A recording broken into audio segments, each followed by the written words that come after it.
Hello, Manu. How are you today? I'm very well. How are you? I'm good, thank you. So, Manu, I know you and so will many of the viewers, but for the newcomers, could you tell us a little bit about yourself? Yeah, sure. I'm from the Netherlands. I began my whole crypto journey in 2013. I was making music for a long time, mostly hip hop music, producing, rapping, and performing, etc. And at a certain point, I figured that that didn't pay me enough. So I was thinking about that Bitcoin that I bought in 2013, and in 2017 I really stepped into it again and got completely wrecked. But I guess we'll come back to that later. But ever since then, I basically started with crypto, and that's now my full-time job. I'm full-time investing. I'm not a trader. I really like investing, maintaining a community, being creative, and just taking advantage of this space because it's an opportunity that, yeah, we get this opportunity. We must take advantage of this right now, I think. So, Manu, you began your crypto journey in 2013. That was very early. Just for Yeah. context, the first Bitcoin block was mined in January 2009. 4 years later, you were in the crypto space. Yeah. Bitcoin's market cap was only a few billion. Today, it's over a trillion. Ethereum didn't even exist. How did you get into how did you get into crypto so early? Well, it wasn't because of me, but a friend of mine. He messaged me in 2013 one day, and he said, "I'm rich," and I was like, "Why?" And he told me about Bitcoin, and I didn't know about it. And he said, like, yeah, 2 years ago or something, 2011, he bought 1,000 Bitcoins. And in 2013, it was worth $400,000. It was $400 per Bitcoin. And I was like, wow, I want $400,000 as well. So I bought one Bitcoin because I was broke as shit. I couldn't even afford that one. But I bought it anyway. And not much longer, I think 2 months later, because that was really in the bull market, it was worth double. It was worth $800. And I thought like I made $400, so I was super happy. So I sold that Bitcoin, and I never looked back in the years after. That's basically how it began. So you mentioned your friend there. How much help did you get from your friend? Did he not tell you to hodl? Yeah, but he didn't know it himself as well. He sold, by the way, as well around that price. So he got like $800,000 out of it because he knew about the technology. He really he digged into it, but we both didn't see this coming, like what happened today and how crypto basically took over. Right? That's what we never predicted that back then. It was too new. Okay. Okay. So you re-entered the space in 2017. ICOs were a craze. Like in this cycle, we've Yeah. got memes. Memes are a craze. Back then, ICOs were a craze. How did you get back into crypto in 2017? Yeah, that's a good question. I think that just the bull market, I was the typical retail that saw an alt season in a bull market, and somehow that just comes across your path, right? And that happened to me back then. I also had more friends who were deeper into crypto, and I think they spoke about it. But it was in the middle of the alt season bull market, and back then it was as easy as just eyes closed, scrolling, buy a random altcoin, and make a 10x in like 2 weeks later. It was like that easy. So that was really the euphoria stage. So also in 2017, I stepped in quite late in the bull market. Um, Made a lot of money, but I lost it all as well because I didn't really understand what like cycles were. Right, like you had a bull market, you have a bear market, you have a 4 year cycle, etc. I didn't know that back then. So I made a lot of money and lost a lot of money as well, and that I really got in trouble because of that, because I didn't have that money back then, so I was borrowing actually, because I thought like, wow, this can make you a lot. but I don't have anything to invest. So let me borrow some money, put it in, get wrecked, and now I'm in deep trouble. That's kind of what happened back then.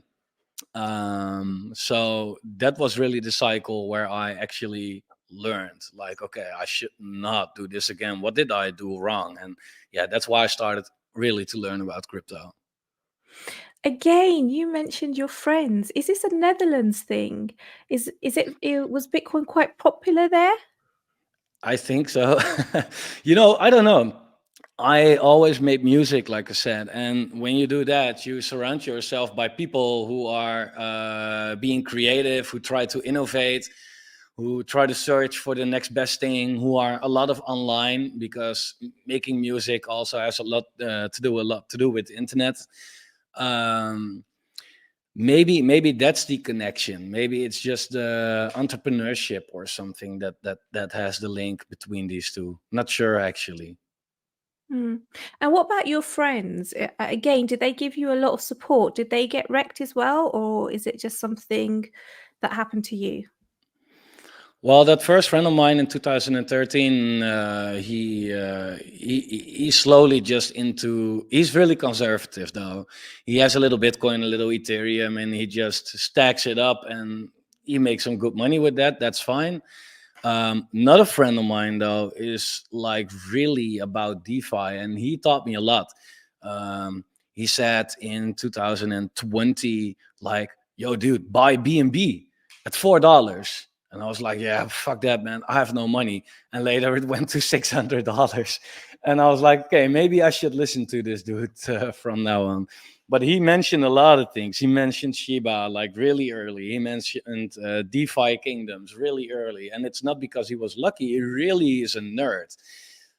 So I started to surround myself with those people because I felt like, yeah, I've been through it. I made a lot of money and I lost a lot of money as well. There are opportunities, but it's more than luck. And I learned from my friends that if you're really like strategic about it and you learn about it, then you can make a lot out of it as well. But not by gambling. At least that's not for me. Okay.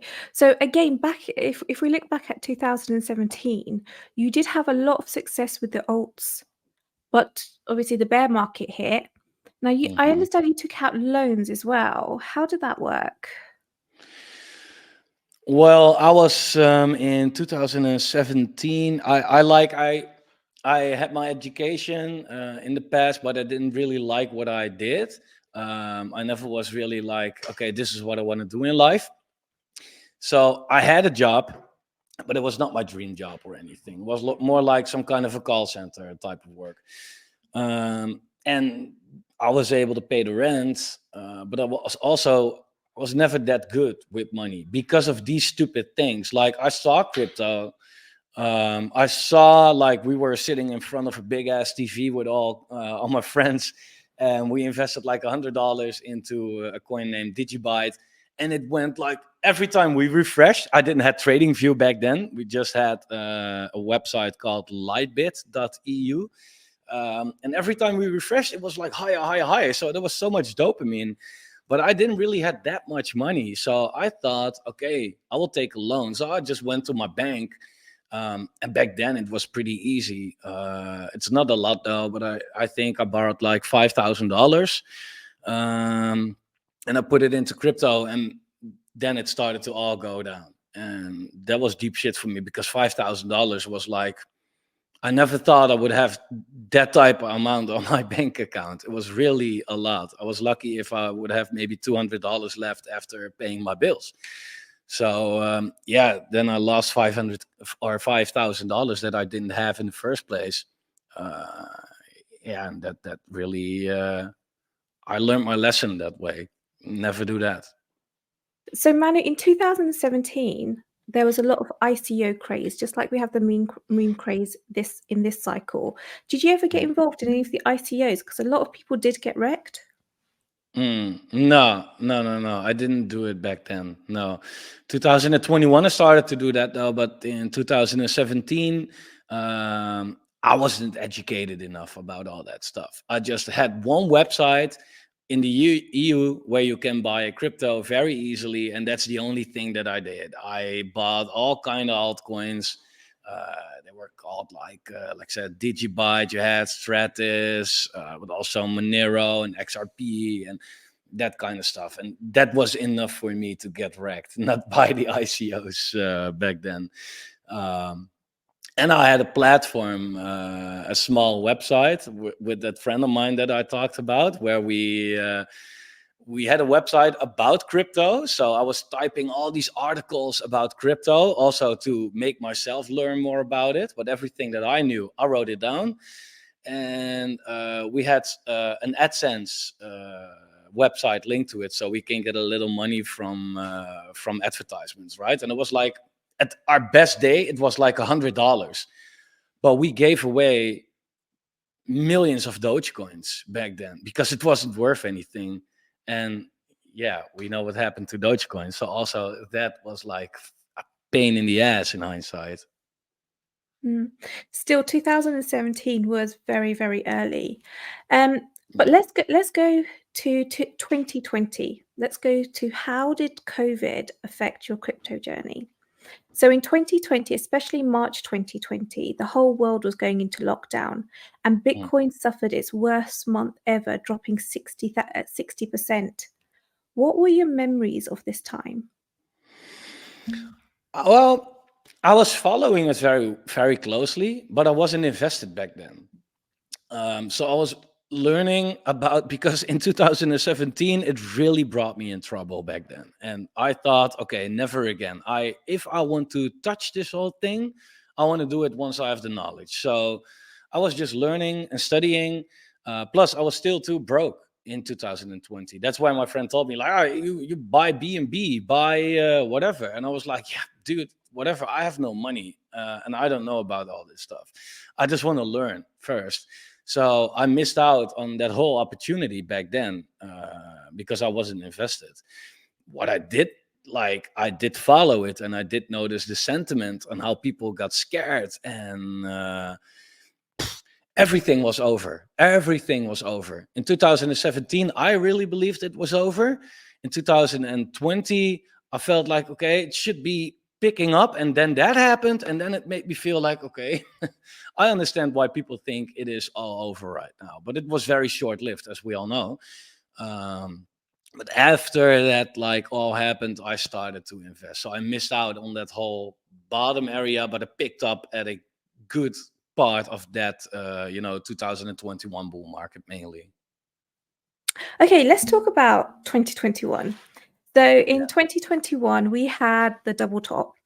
So we had the first peak in April, the second peak in November. There was 210 days between the peak. When we reached the first peak, we dumped basically from 60,000 down to 30,000. Yeah. And then slowly we went back up again. But in between the peaks, we had several days where Bitcoin had fallen $10,000 a day. People were having heart attacks. This was like so volatile. It was such a volatile time in crypto. Yeah. What are your memories of the double top? How did you play it? Because I know both the Bulls and the Bears got wrecked multiple times. Yeah. I was not like I didn't respond to it. I didn't respond to it. What I was basically doing, but then I have to take you a little more back on how I really started back then. So in 2020, I was learning a lot, and the beginning of 2021 as well.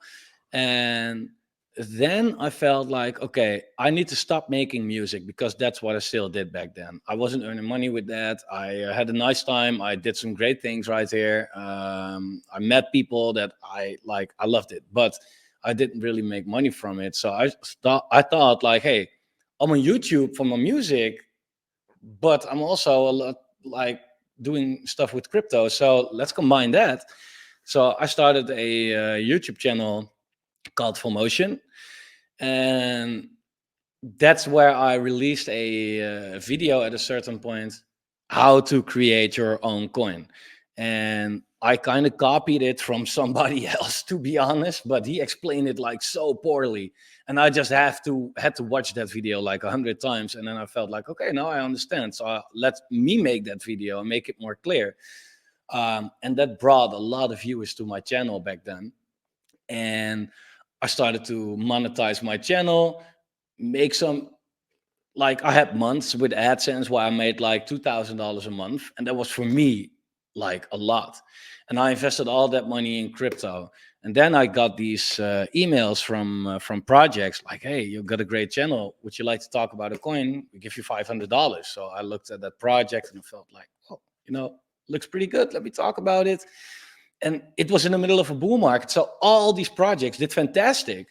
So more and more and more people came to the channel, and I was making a lot of money that way. So I actually started as such a dirty influencer YouTuber that got paid for projects, but that didn't matter because these projects did super well. So the people that invested made money as well. So it was a win-win-win.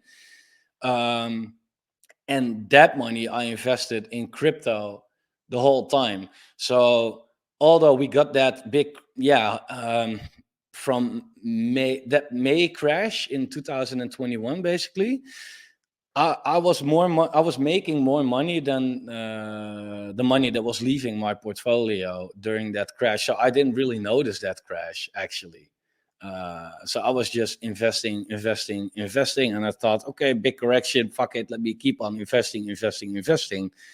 And then the real bear market came. Wow. Okay. I know. I wasn't expecting that, to be fair. I really wasn't. All that volatility, and it didn't affect you.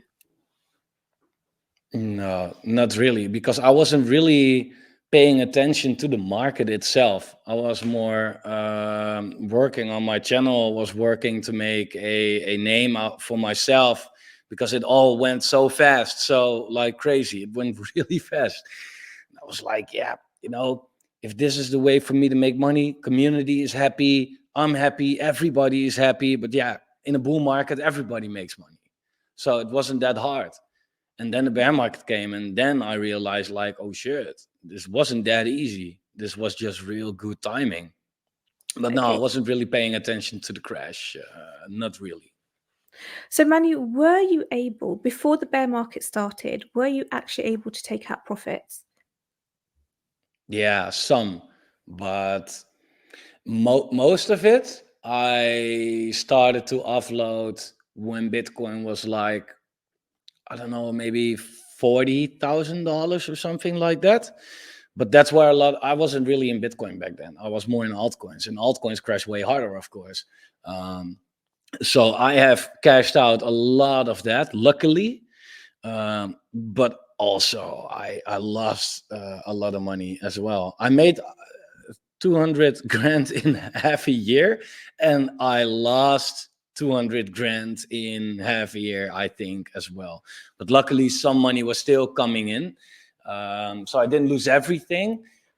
But yeah, a lot of altcoins. I remember I was looking at my old portfolio. I had some screenshots and old videos, and I was looking at it, and I saw coins I had $5,000 in, which were worth $5. So it went to complete fucking zero. Yeah, some of those did. So, Manu, tell us about the bear market. When did you realize we were in a bear market? Well, I kind of studied the cycles a lot as well, and I was like, at a certain point, it was slightly later than December 2021. It was like March 2022, and I looked at it and I was like, the fuck, could have seen this coming. It was like 4 years. Like I'm a heavy believer in the 4-year cycle. I do, So am I. because yeah, right. So far, like that's how it plays out. And I notice it every single time. I noticed the sentiment a little bit in 2013, wasn't really there, but I noticed it a lot in 2017 and 2021 as well. Every time people say, well, we have this news now, so now it's going to be different. And it never is. It never is. Even COVID couldn't change it. So I was like, yeah, of course, we had that crash, but the 4-year cycle eventually played out perfectly. So in like March 2022, I was like, fuck, this was the 4-year cycle. We are actually in a bear market, and it took a lot of time on Twitter, etc., also for people to really believe that and accept that and to tell that. But that's when I realized that we were in a bear market. And then I was like, shit, I just quit my job for this. I was going like, so I quit my job after half a year or so. And I had my first kid coming. So I was like, shit, I'm getting a kid. I quit my job for YouTube, for crypto, and now we are in a bear market. Okay, not good. So that's why I decided to really do things different. So, Manny, how did your strategy, your investment strategy, change when you realized we were in a bear market? What did you do? Well, first off, with my first channel that I mentioned, Fomotion, um, where I was getting these deals, in a bear market that doesn't work. Some projects came to me and they said like, yeah, can you talk about it? And I thought like, okay, looks good, let's do it. But in a bear market, all these projects fail or it turns out to be scammers. So my reputation was going like this. And I was like, okay, this is not what we were signed up for. This is not what I want to do. So that channel already had a certain reputation. So I felt like, you know what, fuck that. Let me start over. And I made a new channel, the FOMO Factory, the channel that I am active on right now. And that channel, I had some guidelines for myself. No promotions, just talking about the market, just learning about crypto, actually putting all my experience in that channel on how to really make money, because there's a lot of money to be made in a good way. Um, and that's what I wanted to focus on that channel.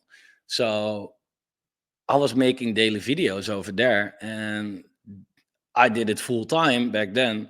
So I was basically 40, 50 hours per week deeply into crypto. And that's why I started to follow the right people myself. That's why I started to really focus on the cycle and not too much on, if you draw a line here and you draw a line there and you break that, you're rich, right? Like it doesn't work like that. Um, so yeah, it was basically then when I started to be pretty conservative about the market, actually. And I said for a long time, look, it's not over. I'm not investing yet. And even when the bottom was in, I was like, okay, but I'm still waiting a little bit because we need confirmation first. And now the market has picked up. It's it's pretty easy actually. If you follow that 4-year cycle, just wait and you will be fine. But don't wait too long. Mm-hmm. It must have been, I remember in March last year, I think there was still quite a lot of moon boys. So you saying at that time that we were in a bear market, that must have been quite difficult for you.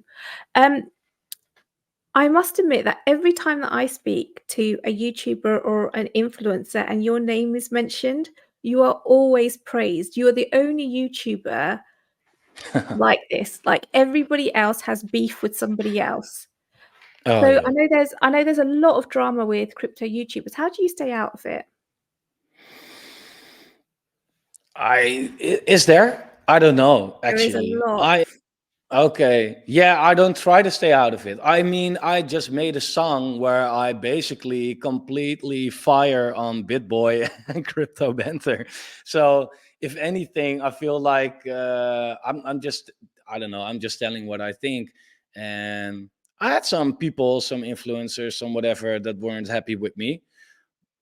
But yeah, I don't know. I cannot really care about that. If I have a certain opinion which is based on actually something, like if there's a certain influencer, I don't want to drop names right now though, but if there are influencers and they were in the last 2 years like, oh, alt season, yeah, I will be the first to publicly tell that they suck, because it's not hard to see that that's not the case, right? And I understand the cloud farming. I understand that they also have a business and that they want to say what people want to hear so that they get more followers, and more followers eventually equals more money, but it's not a sustainable way.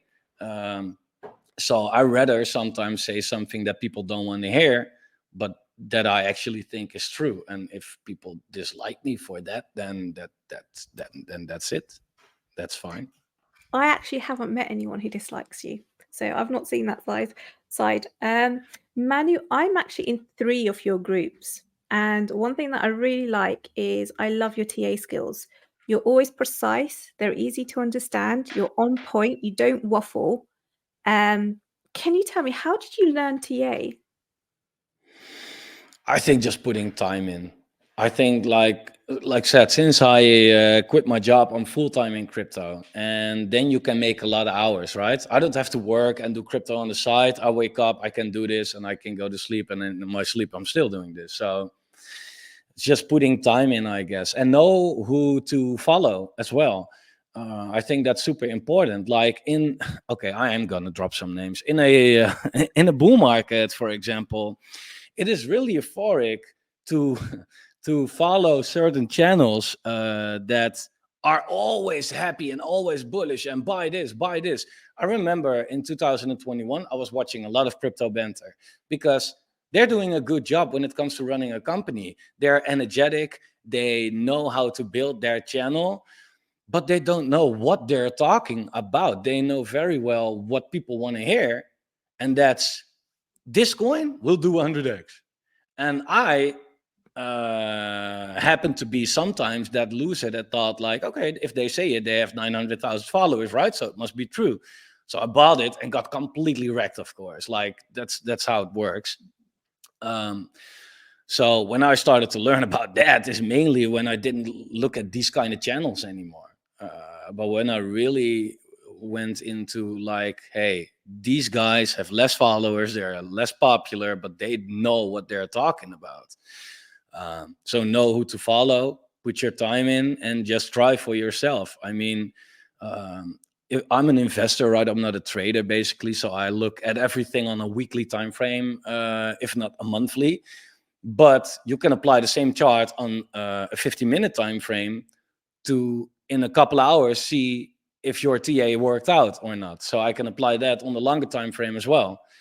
So I guess just practice and putting in your hours and know who to listen to. I know a lot of people struggle with taking profits. That's actually something that I Yeah. struggle with as well. What is your exit strategy for this Mm. cycle? Yeah, well, I never really understood the having problems with taking profits because I am the other way around, right? I can buy a coin at $1, for example, and everybody can say like, yeah, it goes to $100. But if that coin goes from $1 to $12, for example, I did a 12x. I look at that chart and always feel like I am not sitting there like, oh yeah, it still has to go there. I always look at such a chart and be like, yeah, but if it comes down right now, it went up that hard, it can't come down that hard. Let me take my money out already, right? I rather take my profits too early. That's my biggest problem in crypto. But so far, that has worked out perfectly, by the way. But um, I think that's a better mistake to make than taking your profits too late. But my overall exit strategy is very much based on the 4-year cycle. I don't set price targets, I set time targets. So, for example, with Bitcoin, people can say like it goes to 100K, people can say it goes to 500K. I would say it doesn't matter because probably end of 2025, somewhere around that, it's going to top out. Could be a little sooner, could be a little later, right? I can be wrong. So what I'm doing is basically from Q2 next year up till Q1 2026, I'm gonna just dollar cost out. Whatever the price is by then, right? And that way I would never sell the top. But that's also something that I learned you should not try to do anyway. So just when I think it should be over, that's when I'm gonna offload most, whatever the prices are by then. Like it all like if you look back in 2021, everything basically topped out either in April or in November, right? So it's not that one altcoin will do totally different. They all basically topped out by then, right? So I feel like timing is more important than the specific altcoins that you are in. And timing is key, and not as in time the bottom and the top, but as in at least knowing, give or take, when to buy and when to sell. That's, in my opinion, that's how I approach it, and that has worked so far, like, very well. Mm-hmm, mm-hmm. Excellent. Manu, what are your top 3 narratives for this bull cycle? Good question. I think that well, my top 3. Well, I don't know. It's not in a specific order, but I do think that gaming would be really big. Mostly because people are now saying that it's dead. That gives me more like confidence, because if something that is not dead and people tell that it's dead, then it's usually just a goodbye. But apart from that, there's so many. I'm not a gamer or anything, but there are so many gamers in the world, right? And that will always stay that way. Crypto has a lot in common with gaming. You collect things, you try to get richer, you try to get better, you try to explore things. It's a lot of technology. The combination is really meant to be. It's meant to be. And if I just look like back in 2021 with Decentraland, the valuations that it reached, and if I look at it like how it actually looks, I'd be like, Jesus, okay, we have a long way to go. So I think it's far from that, and I think that's one of the biggest narratives. Um, I think that launch pads are going to be a huge narrative as well, because now it's hard to imagine, because the altcoin market is now doing this, right? But that can turn around very quickly, and people can make a lot of money very quickly again. And then they do want to step into new projects. Now they don't. Of course, you have no money for it, I understand. But that changes very quickly. And then you need these launch pads to do that. And that's what we've seen end of last year until May this year, when the market went up. Launch pads outperformed big time. So that gave a little preview of like, hey, this is what outperforms this cycle, right? So that's very obvious to me. Things like Seedify, Engine Starter, etc. Yeah, and I would say AI, although I still think that now it is doing well because it's mostly speculative, and that's exciting, right? But we don't really have, it's not like really working yet in crypto, but I think it could be time for AI, or it is maybe a little too soon, but then AI is going to blow up next cycle, easy. But it might be AI as well. Um, I think also just the good layer ones, right? That's like, you can have a nice meme coin or whatever, but it's always being built on a layer one. And that layer one is more sustainable than the projects being built on these layer ones. So people are not talking about it that much, but that's always there to stay. And that's really underestimated, in my opinion. And that was going to be my next question. Meme coins have blown up. They've absolutely blown up. What are your take? What is your take on meme coins? I have mixed feelings about it, to be honest. I don't want to bash it, because, hey, that's just what it is right now. It's now the narrative for meme coins at this moment. I do feel like a lot of people are saying like, yeah, it's completely only meme coins this cycle. That's bullshit. I remember in April 2021, in that bull market, you had the weirdest shit coming out. All these weird ass meme coins. Now they're all like dog related, or politic related. Back then they were even sex related. It was weird. They had weird stuff, and it went to a $50 million market cap from nothing with no problem, and still it was short lived, and it did not was standing in the way from the normal altcoins. So it won't be a meme coin super cycle. That's what I am pretty certain about. That's what I see a lot of people say. It's a casino. It's a casino, right? Like, if you look at Palm.fun, how many meme coins are being created, the odds that you have the right meme coin right now is literally like winning the lottery. And that's not crypto anymore, right? Crypto, of course, there's luck involved, but also strategy. With meme coins, there's basically no strategy involved anymore. So it's not for me. And also because I've proven myself, like, hey, I can go from zero to completely independent in my own office, own company, and I never touched a meme coin. So you don't need it as well. But I think that like now it's so hard with meme coins, and a lot of people, they get wrecked, they get scammed, they get drugged, they get disappointed. I think that once enough people are getting disappointed, they will feel like, okay, you know what? Never mind these meme coins, and just move on with the coins that have a utility to fall back on once everything goes to shit. Um, Plus, getting rich with meme coins sounds nice. But if I am 18 years old and I would put my money in a stupid meme coin and take like 5 million out of it the next day, won't be good for me. It sounds great, but I think for a lot of people, they would do stupid shit. They haven't learned anything. They don't know how to make money. They don't know how to manage that money. They will lose it just as fast as they made it. So even if you make it with meme coins, I still doubt if that's the right way to do it. So yeah, short answer, not for me. Okay. Another thing that's happened this cycle, well, something that's happened this cycle that hasn't happened before is the ETFs in with Bitcoin and Ethereum. Mhm. Tell me about that. What is your view on the ETFs? Well, when it comes to the cycle itself, it doesn't really matter to me because I'm also really much about, I don't care about the news, because people now say, oh, it's all going up because of the ETFs.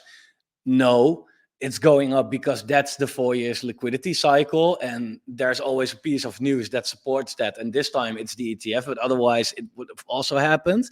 So I do feel like we don't need the ETFs for this to happen in the cycle.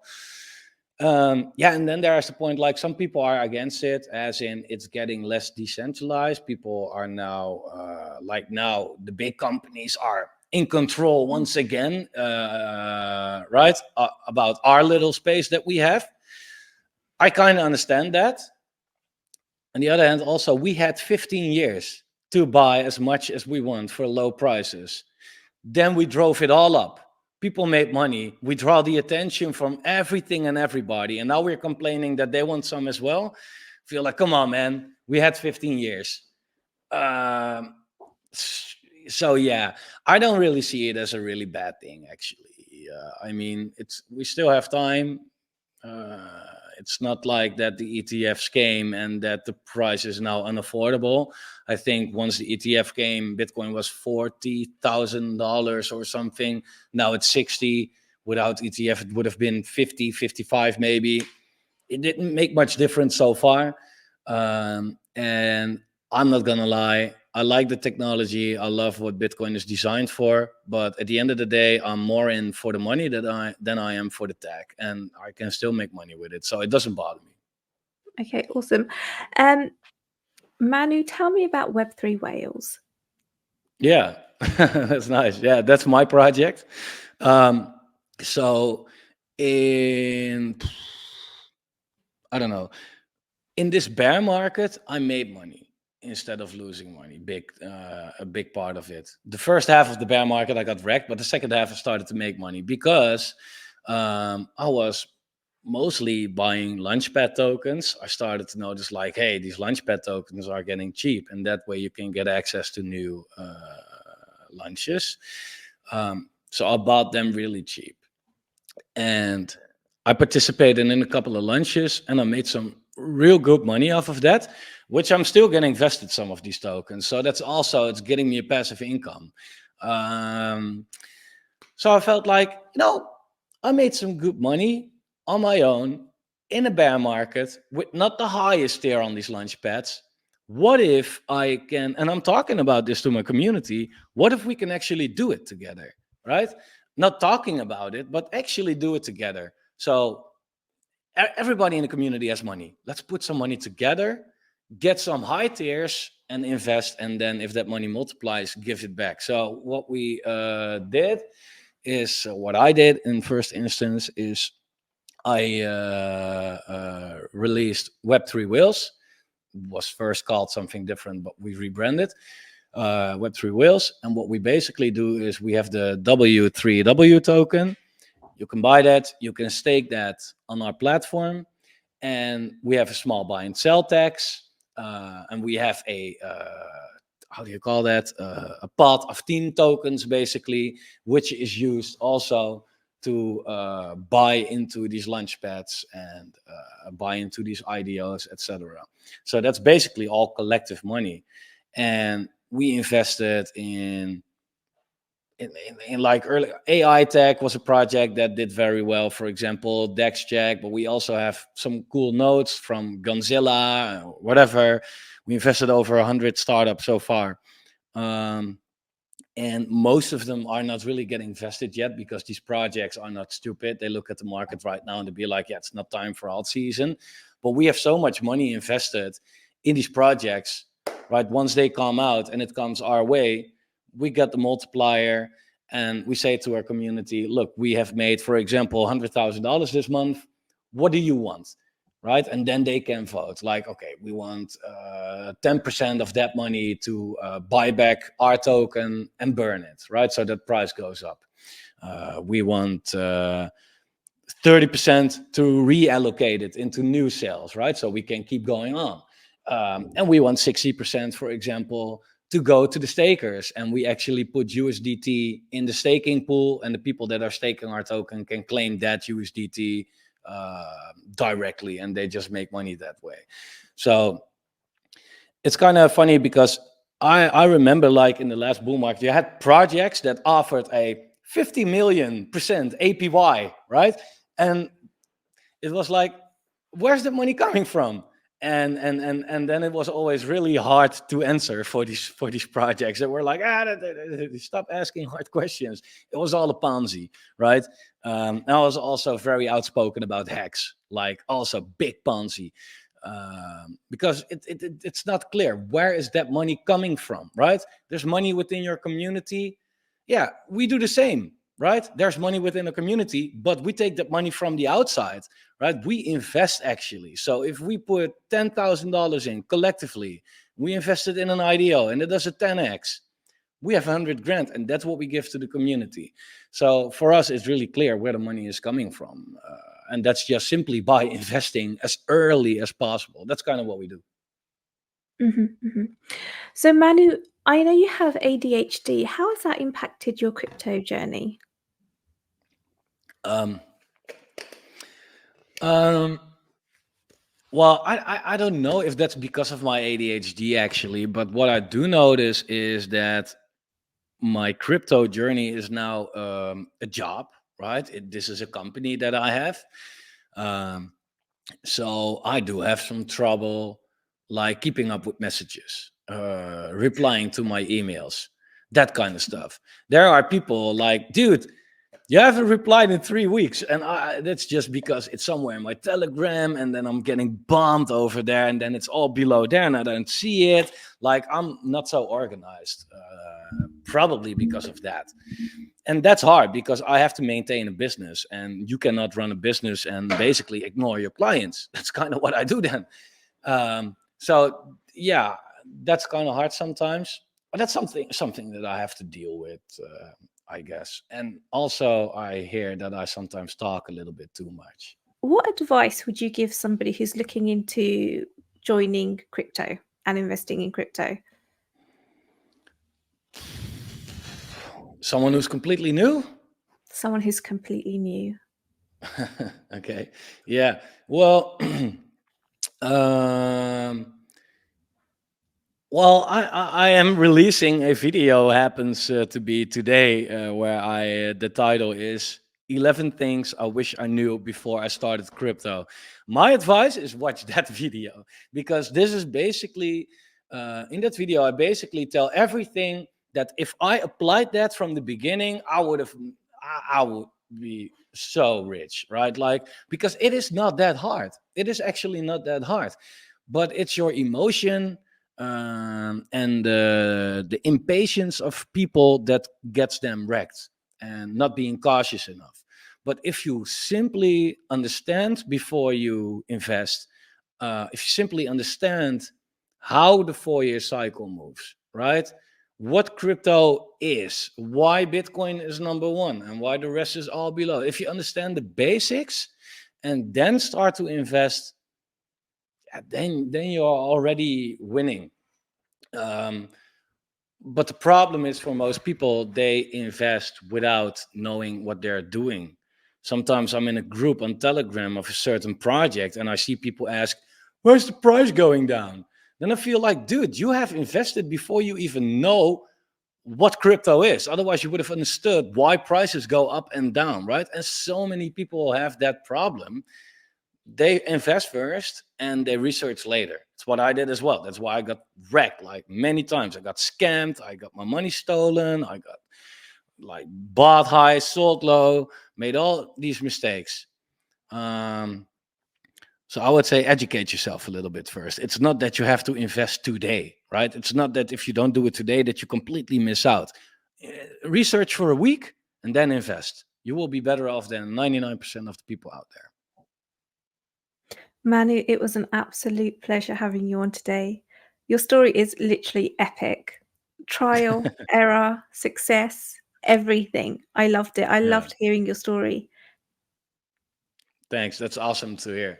Yeah, it's not like even the full story or anything, but it's yeah, you have to start. So everybody starts somewhere, right? And I think you have to experience it to feel to actually feel how it is to lose money and to make money. You can watch 10,000 YouTube videos. Sometimes you just have to go through it. Yeah, no, definitely.